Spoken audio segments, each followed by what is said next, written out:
En el nombre del Padre, del Hijo y del Espíritu Santo. Amén. Te damos gracias, Señor, por comenzar un nuevo programa de Espíritu Canal aquí con todo el deseo de que este mensaje llegue a los hermanos. Esto que el corazón sea un vínculo que pueda ayudar a fortalecer y a conducir hacia ti.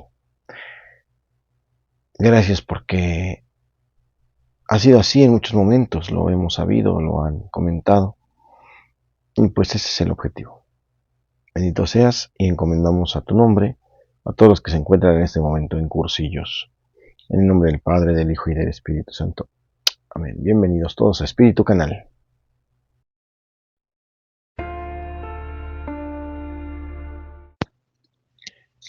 Lectura del Santo Evangelio según San Mateo, capítulo 5, versos 20 al 26. En aquel tiempo Jesús dijo a sus discípulos: les aseguro que si su justicia no es mayor que la de los escribas y los fariseos, ciertamente no entrarán ustedes en el reino de los cielos. ¿Han oído ustedes que se dijo a los antiguos: no matarás, y el que mate será llevado ante el tribunal? Pero yo les digo, todo el que se enoje con su hermano será llevado también ante el tribunal. El que insulte a su hermano será llevado ante el tribunal supremo, y el que lo desprecie será llevado al fuego del lugar del castigo. Por lo tanto, si cuando vas a poner tu ofrenda sobre el altar te acuerdas allí mismo de que tu hermano tiene alguna queja contra ti, deja tu ofrenda junto al altar, ve primero a reconciliarte con tu hermano y vuelve luego a presentar tu ofrenda. Arréglate pronto con tu adversario, mientras vas con él por el camino, no sea que te entregue al juez, el juez al policía y te metan a la cárcel. Te aseguro que no saldrás de allí hasta que hayas pagado el último centavo. Palabra del Señor. En el Evangelio de hoy Jesús propone a que le sigan, y aquel que le sigue se le invita a la perfección en el amor. Una cosa única, una medida que es no tener medida, de ir más allá de todo cálculo. El amor al prójimo es una actitud tan fundamental que Jesús llega a afirmar que nuestra relación con Dios no puede ser sincera si no queremos hacer las paces con el prójimo. Y dice así: por tanto, si cuando vas a presentar tu ofrenda sobre el altar te acuerdas allí mismo de que tu hermano tiene queja contra ti, deja tu ofrenda a un ladito ahí ante el altar y vete primero a reconciliarte con tu hermano. Por ello, estamos llamados a reconciliarnos con nuestros hermanos antes de manifestar nuestra devoción al Señor en la oración. De todo esto se comprende que Jesús no da importancia sencillamente a la observancia disciplinaria y a la conducta exterior. Él va a la raíz de la ley, apuntando sobre todo a la intención y por lo tanto al corazón del hombre, donde tienen origen nuestras acciones buenas y malas. Para tener comportamientos buenos y honestos, no bastan las normas jurídicas, sino que son necesarias motivaciones profundas, expresiones de una sabiduría oculta, la sabiduría de Dios, que se puede acoger gracias al Espíritu Santo, y nosotros, a través de la fe en Cristo, podemos abrirnos a la acción del Espíritu que nos hace capaces de vivir el amor divino. El Señor nos invita entonces a tener este encuentro con Él, pero con justicia, con un corazón limpio, con un corazón sin atore, destrabado de esos resentimientos humanos por los errores cometidos. Solamente en el Señor podemos caminar correctamente. Volvamos al perdón y a la paz. Somos hermanos, no enemigos. Cualquier ofensa se puede perdonar siempre y cuando ambas partes sigan el Evangelio. Es posible, y entonces sí, podremos presentar nuestra ofrenda agradable, muy agradable a nuestro Dios, porque nos portamos como hijos que se perdonan en el Evangelio. En el tema de hoy, identidad sexual o identidad de género. Para tocar este tipo de temas, es importante decir siempre que un verdadero cristiano sabe respetar a los demás hermanos. Nosotros sabemos que tenemos el derecho de creer lo que queramos. Lo que no tenemos derecho es de faltarnos al respeto jamás. Y de corazón nosotros amamos y respetamos a nuestros hermanos. Eso es lo correcto, independientemente de lo que crean, independientemente de su forma de ser o vivir. Hoy muchos prefieren hablar de identidad de género en vez de identidad sexual. ¿Por qué? Los motivos son fuertes porque llevan a conclusiones diferentes y graves.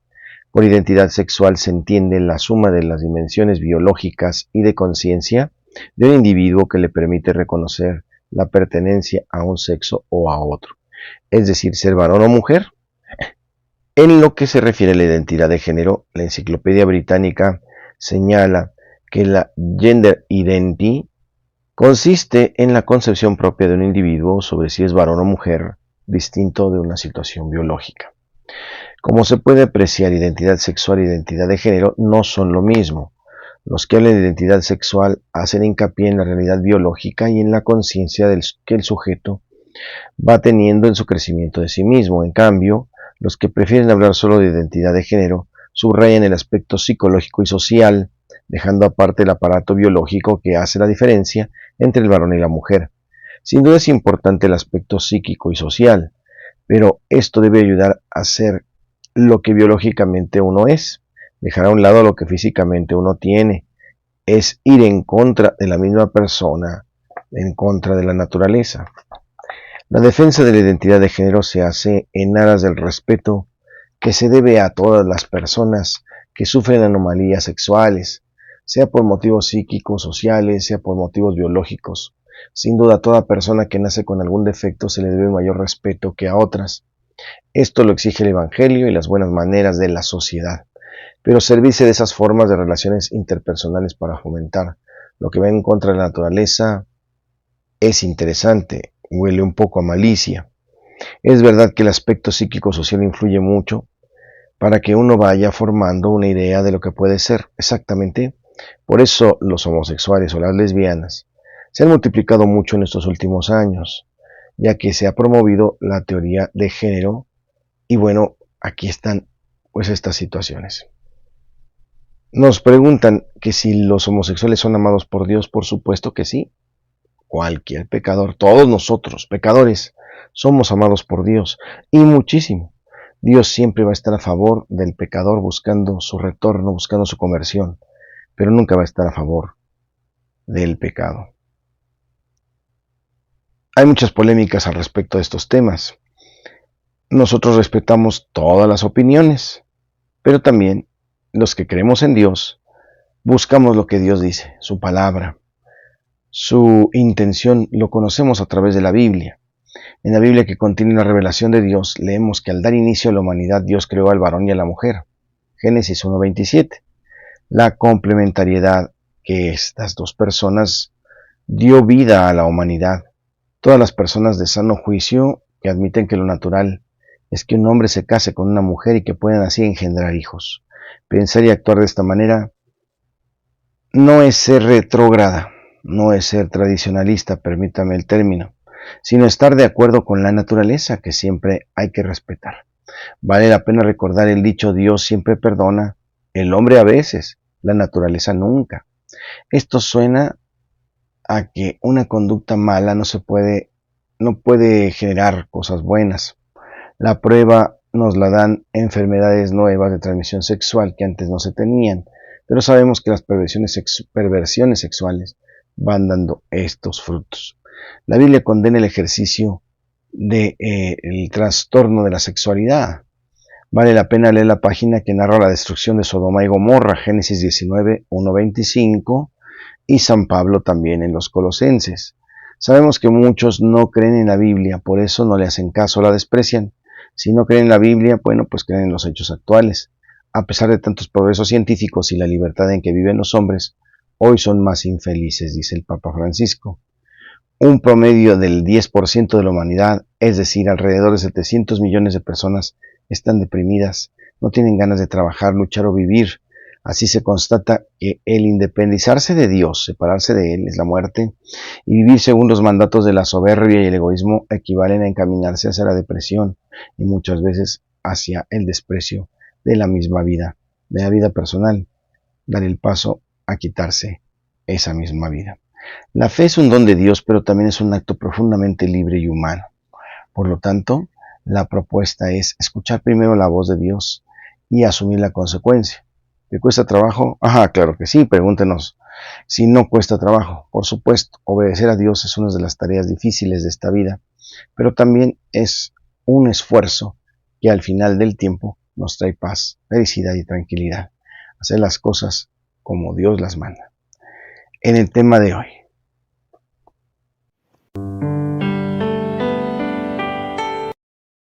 En Santos y Conversos nos gloriamos de presentar a una beata. Nos referimos ni más ni menos a la beata que hoy estamos celebrando, Santa Josefina Vanini. Así la conocemos, Santa Josefina Vanini.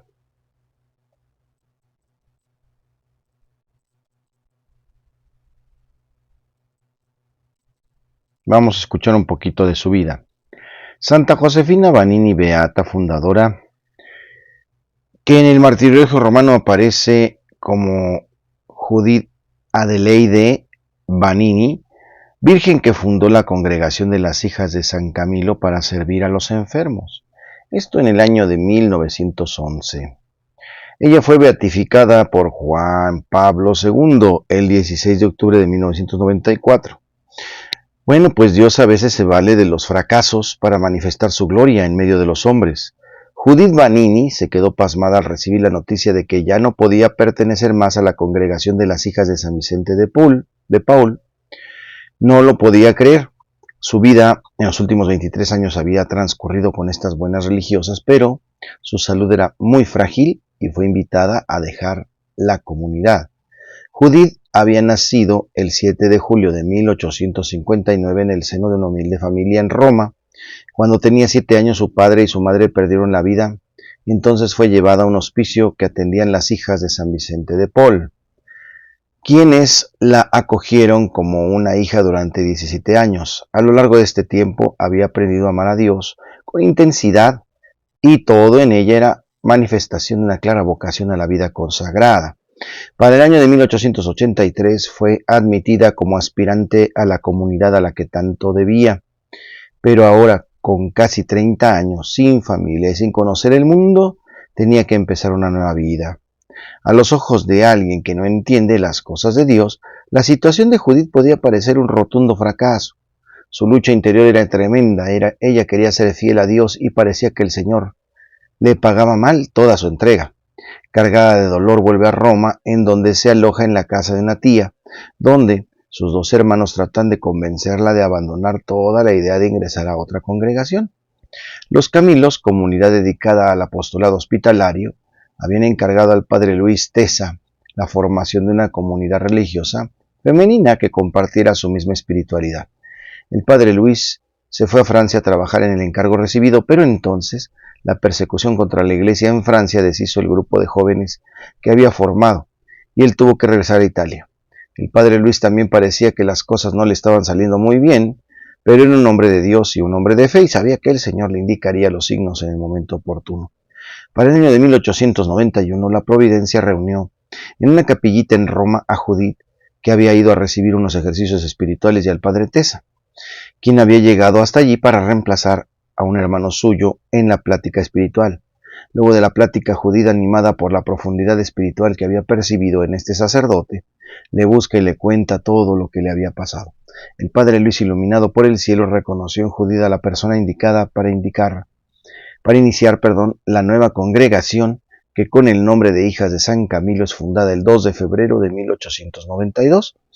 Judith, que ahora es la Madre Josefina, y otras jóvenes van a ser purificadas al poco tiempo en el crisol de las pruebas inesperadamente, esas que tienen que hacer que dejen Roma, pues la Santa Sede había decidido que en la ciudad eterna no se erigían nuevas comunidades religiosas. Por otro lado, unos envidiosos calumniaron al padre Luis y se le impuso la prohibición de acercarse a la Madre Josefina y a su comunidad. Pero la fidelidad y la mortificación de Josefina y el padre Luis dieron sus frutos. En solo 20 años estas religiosas estaban sirviendo en varios países y ya contaban con 126 hermanas. La madre muere el 23 de febrero de 1911 en Roma. El buen padre Luis Tesa había partido para el Perú y para el año de 1902 ahí muere, años más tarde, en olor de santidad. en la ciudad de Lima. El Papa Juan Pablo II, San Juan Pablo II, tuvo la bendición de beatificar a la Madre Josefina el 16 de octubre de 1994 y al Padre Luis Tesa el 4 de noviembre del 2001. Los restos de ambos descansan en Roma. En los casos de beatificación, pues hay que pedir la intercesión de estos hombres buenos a la vida de Dios. Si esto se comprueba, bueno, pues presentar los casos para que se dé la canonización. En Santos y Conversos, la oportunidad de conocer a la beata Josefina Vanini.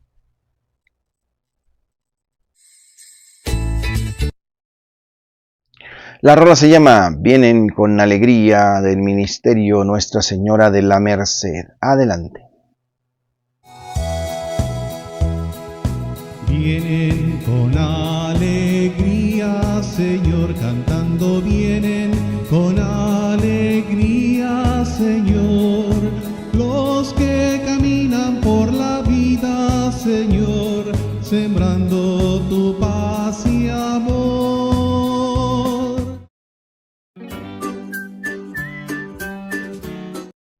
Y en el chiste, suena el teléfono, ring. Bueno, del otro lado, disculpe, estoy llamando al manicomio. A lo que el que contesta responde, no, ¿cómo cree? Aquí ni teléfono tenemos.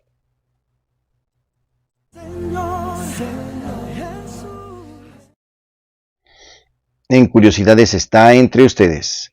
La declaración del profeta del Jordán es tajante. Él es apenas un portavoz que anticipa la llegada de una figura envuelta en el misterio y la discreción.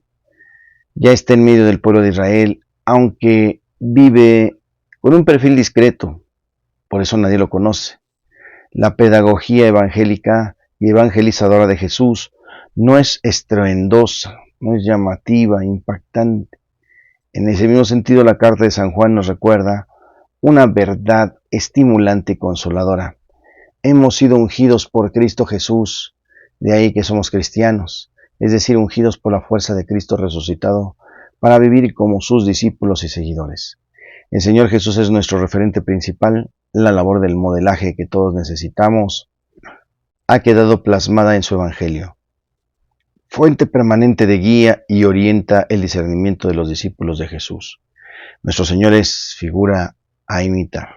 En curiosidades.